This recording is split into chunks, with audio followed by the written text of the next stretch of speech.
कहानी की शुरुआत होती है दो स्कूल बसों से जो हंसते मुस्कुराते स्टूडेंट्स से भरी हुई एक ट्रिप पर जा रही हैं। मौसम सुहावना है और सब मजे में है सिवाय एक लड़की के, मित्सुको। मित्सुको थोड़ी अलग है। वो अपनी नोटबुक में एक कविता लिखने में मशगूल है।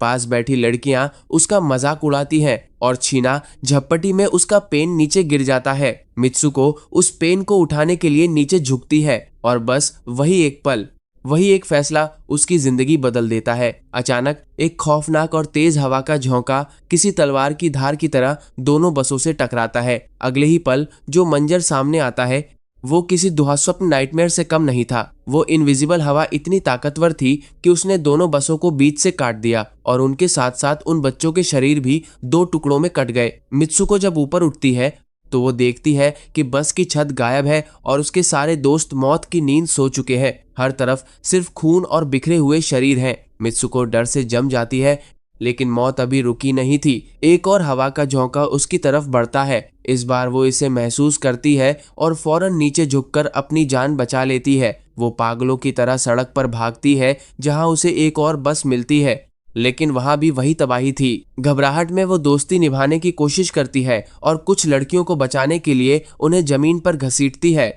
लेकिन वो हवा इतनी बेदर्द है कि उसके देखते देखते सब मारे जाते हैं। भागते भागते मित्सुको एक नदी के पास पहुंचती है जहां पानी में भी लाशों का ढेर लगा है। वो अपना खून से सना चेहरा धोती है और अचानक उसे एहसास होता है कि उसके कपड़े बदल चुके हैं। अब वो एक नए स्कूल यूनिफॉर्म में है। कुछ घंटों बाद वो एक ऐसे स्कूल पहुंचती है जहां हर कोई उसे जानता है। उसका डर अब उलझन में बदल चुका है। उसकी दोस्त अकी उसे मिलते ही ऐसे बात करती है जैसे कुछ हुआ ही ना हो। अकी कहती है, हम तो हमेशा से यहीं रहे हैं। मित्सुको को लगने लगता है कि शायद सुबह का वो खौफनाक मंजर सिर्फ एक बुरा सपना था। अकी उसे समझाती है कि हवा सिर्फ हवा है, वो उसे नुकसान नहीं पहुंचा सकती। लेकिन तभी दोस्तों के साथ झील के किनारे बैठी मित्सुको को एक लड़की सुर एक ऐसी बात कहती है जो उसकी रूह कंपा देती है। सुर कहती है कि शायद मित्सुको किसी पैरेलल यूनिवर्स में आ गई है जहां एक ही इंसान की हजारों जिंदगियां अलग अलग दुनियाओं में चल रही होती हैं। अभी मित्सुको इस बात को हजम ही कर रही थी कि अचानक उन्हें जमीन पर एक तकिया पिलो मिलता है, वही तकिया जो सुबह की बस में था।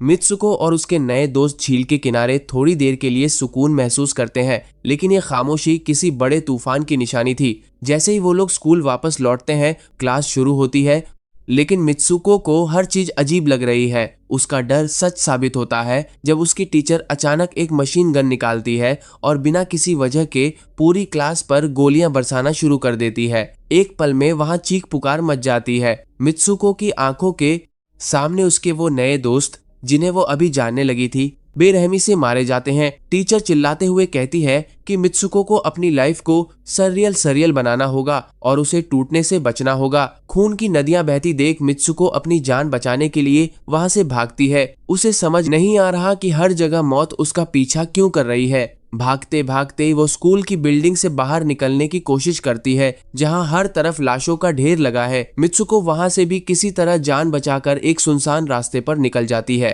थकी हारी मित्सुको जब एक जगह रुकती है तो मंजर फिर से बदल जाता है। इस बार वो न तो स्कूल में है और न ही किसी बस में। वो एक नए शहर में है जहां लोग उसे केको कहकर बुला रहे हैं। उसे पता चलता है कि आज उसकी शादी है और वो 25 साल की हो चुकी है। लोग उसे जबरदस्ती एक वेडिंग ड्रेस पहनाते हैं और तैयार करते हैं। उसकी हैरत की इंतहा तब होती है जब वो अपनी शादी में दोस्तों अकी को देखती है। अकी उसे चुपके से बताती है कि वो केको भी है और मित्सुको भी, और उसे हर वक्त अलर्ट रहना होगा क्योंकि वो लोग उसे देख रहे हैं। जब दूल्हा ब्राइड ग्रूम सामने आता है तो उसका चेहरा देखकर मित्सुको की रूह कांप जाती है। वो कोई इंसान नहीं बल्कि एक सुअर का सर पिग मास्क पहना हुआ एक दरिंदा लग रहा था। दूल्हे के साथ मौजूद लोग अचानक हिंसक हो जाते हैं। अकी मित्सुको को एक हथियार देती है और कहती है, इनसे लड़ो।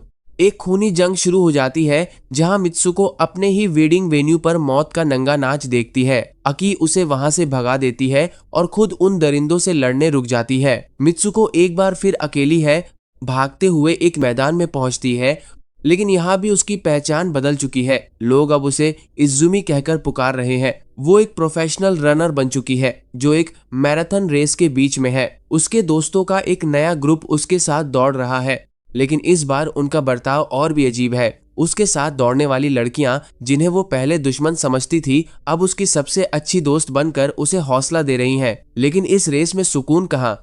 इज़ुमी मित्सुको को एहसास होता है कि वो सिर्फ रास्ते पर नहीं दौड़ रही, बल्कि अपनी मौत से आगे निकलने की कोशिश कर रही है। रास्ते में उसे फिर से वही पुराने चेहरे मिलते हैं, अकी और ताइकी। अकी उसे चिल्लाते हुए कहती है, इज़ुमी, तुम्हें इस दुनिया से निकलना होगा, ये सब तुम्हारे ऊपर है।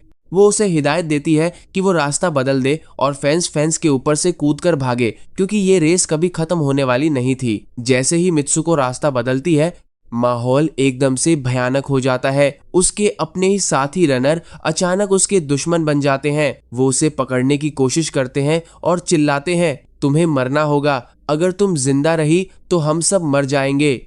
ये सुनकर मित्सुको सन्न रह जाती है। क्या उसकी जिंदगी दूसरों की मौत का सबब बन रही है? लोग उसे बुज़दिल और कायर कहकर चिढ़ा रहे हैं, उसे उकसा रहे हैं कि वो खुद को खत्म कर ले ताकि ये खेल रुक सके। तभी अकी फिर से जाहिर होती है और उसे एक सुनसान जगह पर ले जाती है। वो मित्सुको को झंझोड़ती है और चिल्लाती है, अपना नाम लो, कहो कि मैं मित्सुको हूँ।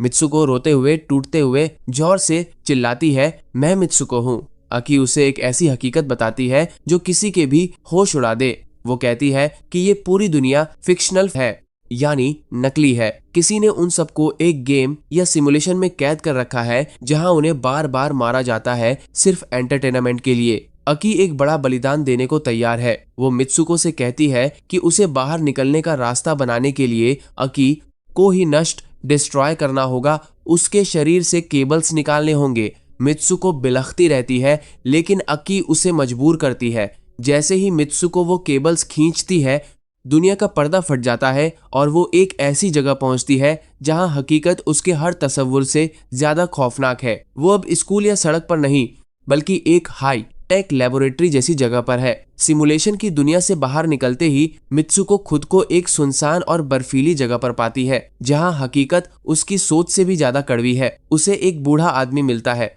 जो कोई अनजान नहीं, बल्कि इस सारे खेल का मास्टर माइंड है। वो मित्सुको को बताता है कि वो असल में सालों पहले 2034 में मर चुकी थी। जो मित्सुको आज उसके सामने खड़ी है, वो सिर्फ उसके डीएनए से बनाया गया एक क्लोन है, जिसे एक फ्यूचरिस्टिक वीडियो गेम के लिए इस्तेमाल किया जा रहा है। वो बूढ़ा शख्स बड़ी बेरहमी से बताता है कि मित्सुको और उसके दोस्तों का हर दुख, हर चीख और हर मौत सिर्फ उन लोगों के लिए एक एंटरटेनमेंट है जो इस गेम को खेल रहे हैं। मित्सुको की पूरी जिंदगी, उसकी यादें और उसकी तकलीफ सिर्फ एक डिजिटल कोड है। वो बूढ़ा उसे दिखाता है कि कैसे उसने मित्सुको के डीएनए का इस्तेमाल करके उसे मित्सुको, केइको और इज़ुमी के रूप में अलग अलग परिदृश्यों ए सिनेरियोज में डाला, ताकि देख सके कि वो कैसे मरती है। बूढ़ा शख्स मित्सुको के सामने एक अजीब दरख्वास्त रखता है। वो चाहता है कि मित्सुको अब सरेंडर कर दे ताकि उसका आखिरी सपना पूरा हो सके। लेकिन मित्सुको अब वो डरपोक लड़की नहीं रही जो बस में छुपती फिरती थी। उसे अकी की कही हुई बात याद आती है, जिंदगी सररियल है, इसे अपने ऊपर हावी मत होने दो। भाग्य ताकदीर को धोखा देने के लिए कुछ ऐसा करो जो किसी ने सोचा ना हो। एक हैरत अंगेज ट्विस्ट में मित्सुको उन सब दोस्तों के चेहरे याद करती है जो उसकी वजह से मारे गए। वो समझ जाती है कि इस गेम को खत्म करने का सिर्फ एक ही रास्ता है, अनएक्सपेक्टेड डिसीजन। इससे पहले कि वो बूढ़ा शख्स अपना खेल आगे बढ़ाए, मित्सुको खुद को खत्म करने का फैसला करती है। उसका खुद कुशी करना इस गेम के स्क्रिप्ट का हिस्सा नहीं था। जैसे ही वो बर्फ पर गिरती है, पूरा सिमुलेशन सिस्टम क्रैश होने लगता है। आखिरी मंजर में हम देखते हैं कि मित्सुको वापस उसी बस में है जहां से सब शुरू हुआ था। मौसम सुहावना है, दोस्तों की हंसी गूंज रही है और वो अपनी कविता लिख रही है। लेकिन इस बार उसकी आंखों में वो पुराना डर नहीं, बल्कि एक अजीब सी शांति है। उसने इस बेरहम खेल को तोड़ दिया था। पर्दा गिरता है और हमें एहसास होता है कि शायद हमारी जिंदगी भी किसी का खेल हो सकती है, लेकिन उसके रूल्स बदलना हमेशा हमारे अपने हाथ में होता है।